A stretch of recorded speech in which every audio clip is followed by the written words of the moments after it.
Welcome to Scene-A-Rama TV. I'm Miss Kelly. Around 65 million years ago, scientists speculate a mass extinction occurred, which eliminated over 50% of the Earth's species, most notably the dinosaurs. Many theories have been proposed as to the mysterious disappearance of these extraordinary creatures. One involving a massive asteroid which struck the Earth with such force that the debris blocked the sun, therefore eliminating the primary food source, plants. Today, Tom will be recreating the final moments of this mysterious time in one of our Scene-A-Rama show boxes. For today's project, you will need a show box, the Horizon and Detail Kit, the Grasses and Foliage Kit, our prehistoric scene setters, and some scissors, but be sure to ask Mom or Dad. Now that you've got all your supplies together, let's get started. Got a little nice show box here that we made, and I'm going to show you how to get to this point. It's really very, very simple. Using the show box, I have one that I got a hold of and opened up here for you. You want to go and draw it out a little bit on what you want, where you want things to be. You know that your horizon is going to be right about here. And we want a mountain up in the corner here, so let's make the mountain so that we know approximately where it'll be. And of course your big meteor right about in the center here. Now that we have it all drawn out where we want to put everything, I'm going to make a small ball first for our meteor and cement it to it so that it can dry while we're painting it. Take a sheet of newspaper and just roll it within itself. Form a ball. Take a little masking tape.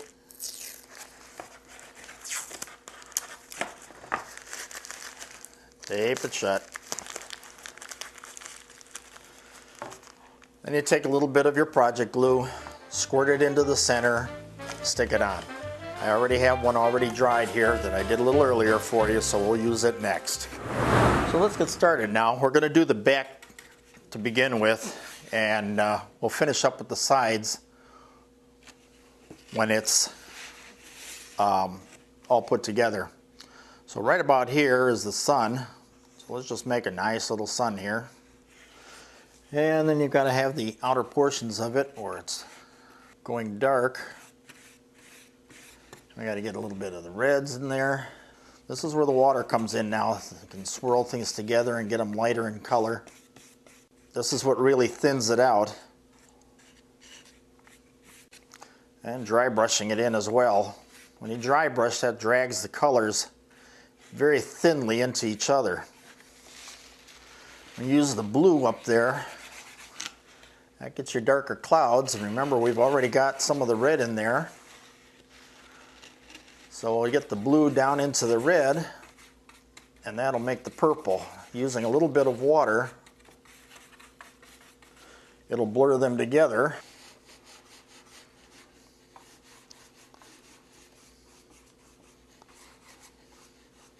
And now we're going to be getting into the black up in the sky there, the very top of it. And that mixes in with the blues. We're getting into the real dark sky now. You're just working one color on top of another, and as you can see, while they're wet like this, they blend really nice. And if it happens to dry out a little bit, feel free to dampen your brush a little bit in the water and get a little bit more moisture to it to make the colors blur nicely. Okay, as you can see now, we have our background finished. Looking pretty good, doesn't it? Now that we're done doing the painting, I'm going to do a little of the plastering of the ball and putting the rays on the back. As you saw it over here, see the rays coming off the back? We're going to form that out of the plaster cloth as we wrap the meteor. Get yourself a bowl, a little cake pan or something like that, and fill it with water. And just take your plaster cloth. You don't want to sit there and drown it. Just run it through the water, shake off the excess, and wrap it around. And while it's wet, you can work those bumps all the way down into the fiber and it creates a nice solid bond. Well, of course you don't want it to be a perfect ball because your meteor was a very jagged rock usually, not necessarily perfectly formed. Now the nice thing about plaster cloth is not only is it nice and strong, but you can form it almost like a clay. As you get your balls formed up, you can work it with your fingers like this and create different indentations so it looks like a rock. It's nice and jagged. It looks more threatening that way, not like a baseball coming out of space, but more like a nice big old meteor rock.